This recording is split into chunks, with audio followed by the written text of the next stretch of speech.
Students, क्या हालचाल। कैसे हैं आप लोग। उम्मीद करते हैं आप लोग बहुत बढ़िया होंगे और मेरे जो भी सीनियर्स होंगे इस वीडियो को देख रहे होंगे उनका भी बहुत बहुत स्वागत है हमारे इस चैनल केडी क्लासेस में।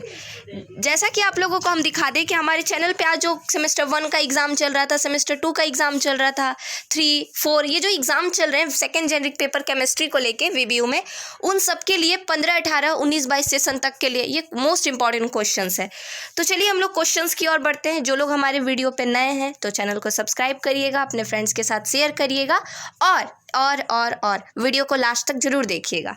तो चलिए फर्स्ट क्वेश्चन हमारा क्या कहता है कि what is SN1 and SN2 reactions. SN1 और SN2 रिएक्शन क्या होता है, इस क्वेश्चंस को बहुत अच्छे से आपको कंप्लीट कर लेना है, ठीक है। What respects SN2 reaction differ from SN1 reaction. What happen ज़्यादा बेटर लगता है रिस्पेक्ट्स, बट दोनों का मीनिंग रिस्पेक्ट का कहने का मतलब होता है SN2 रिएक्शन SN1 रिएक्शन के रिस्पेक्ट में कैसे डिफर है, आपको ये चीज़ को शो करना है, ठीक है। तो सबसे पहले क्या है कि SN1 और SN2 रिएक्शन क्या होता है और दोनों एक दूसरे से कैसे डिफर है आपको ये बताना है। ये आपका एग्जाम में देख रहे होंगे आप, मैंने VBI का टिक आउट किया हुआ है, आपको इस क्वेश्चन को कर लेना है, ठीक है। बेसिकली मैंने टोटल 11 क्वेश्चन है, आप वीडियो को लास्ट तक जरूर देखिएगा, एक भी वीडियो का एक भी क्वेश्चन आपको स्किप नहीं करना है। तो इसमें 11 और 12 जितने भी क्वेश्चंस है आपको कर लेने हैं। जो क्वेश्चंस में हम वेरी वेरी इंपॉर्टेंट मार दिए हैं उसको तो छोड़ना ही नहीं है, ठीक है। बाकी आप जितना दे रहे हैं उतना करके जाओगे, आपके लिए इनफ है। दूसरा है क्या कि discuss the effect of temperature on enthalpy of reaction. दूसरा क्वेश्चन कहता है कि इंथैल्पी का रिएक्शन क्या होता है, किसी इफेक्ट ऑफ टेम्परेचर का इंथैल्पी ऑफ रिएक्शन पे क्या इफेक्ट पड़ेगा टेम्परेचर का, वो आपको डिफाइन करना है। Your third question is right the postulates of Werner coordination theory. ये भी क्वेश्चंस वेरी वेरी इंपॉर्टेंट है, तो ये सारे क्वेश्चंस को आपको कर लेने हैं। अगला क्वेश्चंस की ओर बढ़ते हैं। What is difference between complex salt and double salt. ये तो हर बार पूछता है, ठीक है, तो आप ये क्वेश्चन को भी कर लीजिएगा। फिफ्थ क्वेश्चन है how will you convert phenol to benzene, chlorobenzene to phenol, one butanol to benzene. आप देख रहे होंगे यहाँ पे मैंने 3 क्वेश्चंस ऐसे दिए हुए हैं इसके अंदर कन्वर्ट करने के लिए, जिसमें से मैंने टिक आउट किया सिर्फ फिनॉल को। इसका मतलब ये नहीं कि सिर्फ आप फिनॉल वाला करके जाओगे, बाकी 2 को छोड़ दोगे। फिनॉल वाला मैंने इसलिए श्योरिटी दिया है आपको कि ज़्यादातर क्वेश्चन एग्जाम में प्रीवियस ईयर में पूछा है, तो आप इसको जरूर करके जाइएगा। बाकी क्वेश्चन भी आपको करने हैं, ठीक है। तो ये जो BBI मारे इसको पहले कीजिएगा, बाकी आप सारा पढ़ते जाइएगा। ये ज़्यादा दिन जो भी मेरा इंपॉर्टेंट क्वेश्चन है ना, मैंने इसको करके देखा है पूरे तरीके से, पूरा बोल सकते हैं एक्यूरेटली इसका मैंने मेज़र करा सारा चीज़। तो मुझे लगा कि अगर बच्चा 2 से 3 दिन इस पूरे इंपॉर्टेंट क्वेश्चंस को पढ़ता है तो बहुत अच्छे से कंप्लीट कर लेगा वो, ठीक है। और आपके पास तो अच्छा खासा टाइम है, अभी 5 दिन का टाइम है और छठा दिन तो एग्ज़ाम ही है। आज 23 तारीख है, तो आप आज से लेके कर सकते हो, ठीक है। अगला क्या है कि डिस्कस कोलिगेटिव प्रॉपर्टी क्या होता है, उसको आपको डिस्कस करना है। Derive Rawls law with the help of relative lowering of vapour pressure. ये 15 मार्क्स का क्वेश्चन है, आप इसको करोगे।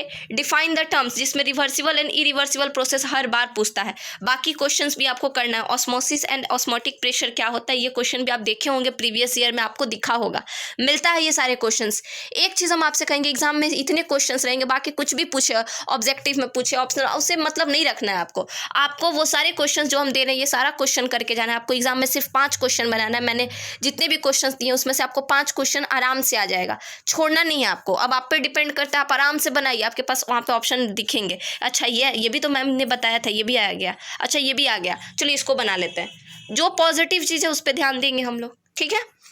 अगला बढ़ते हैं। इंथैल्पी वगैरह क्या होता है ये सारा चीज़ देख लीजिएगा। राइट शॉर्ट नोट्स ऑन, ये 15 मार्क्स में पूछ देगा, ठीक है। वुर्ज रिएक्शन क्या होता है, राइमर-टाइमन रिएक्शन क्या होता है, ऑप्निवर ऑक्सीडेशन क्या होता है, गटरमान रिएक्शन क्या होता है, कॉल्व रिएक्शन क्या होता है, सेंडमेयर रिएक्शन क्या होता है, फिर से पिनाकॉल और पिनाकोलिन रीअरेंजमेंट रिएक्शन क्या होता है, एटॉमिक रेडियस, वुर्ज फीडिंग रिएक्शन, ये सारा आपको कर लेना है। फिर से रिपीट वंस मोर, जिसमें VBI मारे हैं ये समझिए प्रीवियस ईयर क्वेश्चंस में रिपीट है, तो इसको देख लीजिएगा, ठीक है। आगे बढ़ते हैं। What is the difference between ionisation energy and electron affinity. तो ये क्वेश्चन को अभी करना है, भले वो सेमेस्टर 1 में पूछा और 2 में, इससे कोई मतलब नहीं है, लेकिन कभी कभी पीछे बैक का क्वेश्चन 1-2 क्वेश्चन पिछले सेमेस्टर का घुसा देता है, ठीक है, क्योंकि आपका जेनरिक का ये लास्ट सेमेस्टर है। उसी तरीके से आपको ये पूरे स्टार्टिंग का 1-2 क्वेश्चन आपको घुसा देगा। एक चीज़ हम आपको कहना चाहेंगे, मोस्ट इंपॉर्टेंट बात, ये जो एटमिक रेडियस आप देख रहे हो और ये जो लास्ट वाला क्वेश्चन देख रहे हो, इस क्वेश्चन को आपको क्या करना है, पीरियोडिक टेबल के केस में, मतलब मान लीजिए आपको पता है अप टू डाउन जाते हैं तो वो ग्रुप कहलाता है और लेफ्ट टू राइट जाते हैं तो वो पीरियड कहलाता है। तो पीरियड में एटमिक रेडियस इंक्रीज करता है कि डिक्रीज, आपको एक डायग्राम मान के चलिए, आप एटमिक रेडियस को डिफाइन कर रहे हो तो एटमिक रेडियस क्या होता है आप डिफाइन करोगे, ठीक है। उसके साथ आप बोलोगे कि लेफ्ट टू राइट जाने में मेरा एटमिक रेडियस क्या होता है, डाउन में जाने में क्या होता है। इस तरीके से आपको डायग्राम के साथ क्या करना है, वहाँ पे रिप्रेजेंट कर दोगे तो that will give you complete and full marks, complete and you can say full marks. आपको फुल मार्क्स वो दिलाने में बहुत हेल्प करेगा। याद रहे केमिस्ट्री जो होता है वो प्रैक्टिकल चीज़ होता है, जिसमें आपको जितना अच्छे से आप डिस्क्राइब कर पाओगे स्ट्रक्चर के साथ, आपको कंप्लीट फुल मार्क्स मिलेगा। जैसे कि फिजिक्स में डायग्राम के साथ हम लोग करते हैं तो कितना अच्छा लगता है, कॉपी में हम लोग को भी देखने में अच्छा लगता है और जो आपका कॉपी पढ़ेंगे देखेंगे उनको भी बहुत अच्छा लगता है। वो होता है एक्स्ट्रा ऑर्डिनरी मार्क्स, जिसमें आपको एक्स्ट्रा मार्क्स में मिल जाता है। कभी कभी डायग्राम भी सही से आप बनाए हो ना और लैंग्वेज कहीं कहीं कुछ गलत है तो आपको फिर भी मार्क्स मिल जाता है आपके डायग्राम को देखते हुए। तो इसीलिए केमिस्ट्री में भी क्या है कि अगर आप स्ट्रक्चर सही से बना रहे हो, सारा स्ट्रक्चर इसमें करना ही क्या है, कुछ नहीं। पीरियड आप एटमिक रेडियस डिस्कस कर रहे हो, आप लिखोगे वहाँ पे अप से डाउन ऐसे करके दिखाओगे, अब वहाँ पे बताओगे आपके हाँ डाउन जाने में, ऐसे डाउन कुछ नहीं करना है, कुछ लिखना भी नहीं है आपको, डायरेक्टली ऐसे डाउन एरो का साइन देना, लिखना है और एटमिक रेडियस ऐसे लिख देना, टेढ़ा करके ऐसे लिख देना है, ठीक है। एटमिक रेडियस, अब बगल में ऐसे एक और एरो करके लिख देना है, डिक्रीज कर रहा है कि इंक्रीज कर रहा है, वैसे इंक्रीज करता है आपको लिख देना उसको, ठीक है। तो ये सारी चीज़ें आपको हम बता रहे हैं क्योंकि पीरियड के तौर पे आपको ये सारा चीज़ वहाँ पे सिंपली आप एटमिक रेडियस क्या होता है, आयनाइजेशन एनर्जी और इलेक्ट्रॉन एफिनिटी का आप डायरेक्टली बता दोगे सिर्फ डेफिनेशन लिख के। तो this is not the complete answer, याद रहे आपको ये बात, हम बार बार रिपीट करके कह रहे हैं आपको पीरियड और ग्रुप में इस चीज़ को डिफाइन करके अच्छे से लिखना है, ठीक है। चाहे वो इलेक्ट्रॉन एफिनिटी का मतलब होता है, इलेक्ट्रॉन एफिनिटी का एक और मीनिंग होता है जिसको कहते हैं हम लोग इलेक्ट्रॉन गेन इंथैल्पी, ठीक है। इलेक्ट्रॉन एफिनिटी का एक और मीनिंग क्या होता है, electron gain enthalpy.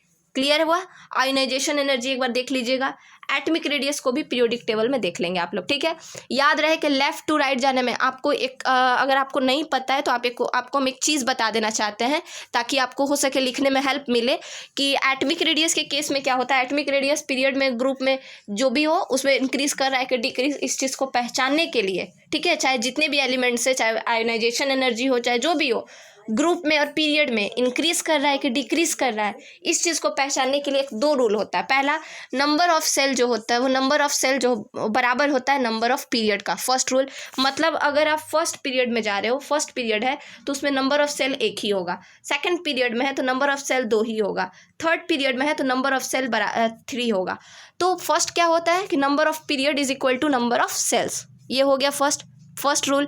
Second rule क्या कहता है, सेकंड रूल कहता है कि अगर बाई चांस हम लोग किसी एक रूल का बात करें तो उस केस में क्या कहा जाता है कि उस केस में अगर मान लीजिए, जरूरी तो नहीं है, अगर मान लीजिए कभी कभी क्या होता है सेकेंड ही पीरियड में है हम, लेकिन कभी कभी किसी का आयोनाइजेशन एनर्जी क्या होता है, इंक्रीज करता है। क्यों करता है, क्योंकि फर्स्ट रूल तो समझ में आ गया कि हाँ भाई डायग्राम बड़ा हो रहा है तो इसका रेडियस बड़ा हो रहा है, तो उस केस में आप रेडियस के लिए तो कह दोगे कि अगर अप से डाउन जाएंगे, पीरियड 1 से लेकर पीरियड नीचे तक जाएंगे, ग्रुप के इस पीरियड के केस में बात कर रहे हैं हम अभी, तो ये पीरियड के केस में अगर ये डाउन में आप जाते हो, ध्यान से समझिएगा, अगर आप ग्रुप, क्योंकि ये तो पीरियड ऐसे जाता है ना, तो पीरियड 1 ऐसे, ये ग्रुप 1 हो जाएगा ऐसे। तो अगर आप पीरियड 1 की बात करें हम लोग और ग्रुप 1 की बात करें तो ग्रुप में जाते हैं हम लोग तो क्या होता है वहाँ पे एटमिक रेडियस हमारा इंक्रीज करता है, जबकि वही पीरियड में डिक्रीज। क्यों जैसे जैसे सेकंड रूल, फर्स्ट रूल तो आप समझ गए ना क्या होता है। फर्स्ट रूल होता है number of cell is equal to number of period, ठीक है। सेकंड रूल कहता है कि आपका जितना भी एलिमेंट्स होंगे, एलिमेंट जितना भी आपके जो आप लिए हो एलिमेंट्स, उस एलिमेंट्स में नंबर ऑफ वैकेंसी को देखा जाएगा, कितना इलेक्ट्रॉन है, how many electron is present in your cell या ऑर्बिट कह सकते हैं आप लोग, ठीक है। जितना इलेक्ट्रॉन प्रेजेंट होगा और जितना डिस्टेंस पे प्रेजेंट होगा आपके न्यूट्रॉन से, तब हम लोग उस केस में देखेंगे कि आपका आयोनाइजेशन एनर्जी बड़ा है, इलेक्ट्रॉन गेन एंथैल्पी छोटा है कि बड़ा है, कब इंक्रीज कर रहा है, कब डिक्रीज कर रहा है, इस चीज़ को हम लोग समझेंगे, ठीक है। तो बस 2 ही रूल को याद रखिएगा तो आपका ये स्ट्रक्चर वाला काम हो जाएगा। पहला, number of cell is equal to number of period, number of period और नंबर ऑफ सेल बराबर होगा, और आपको पता है कि अगर हम आपको 1 रुपया देंगे, एक अगला को 2 रुपया देंगे तो 2 रुपया वाला आपसे बड़ा होगा, ठीक है। तो ग्रुप में जाते हैं तो हमेशा नंबर ऑफ सेल बढ़ते जाता है, तो इसका मतलब atomic radius according to group देख लीजिएगा क्या होगा, आयोनाइजेशन एनर्जी क्या होगा, ये सब चीज़ें आपको बहुत अच्छे से डिफाइन हो जाएंगी, रूल याद रखिएगा, ठीक है।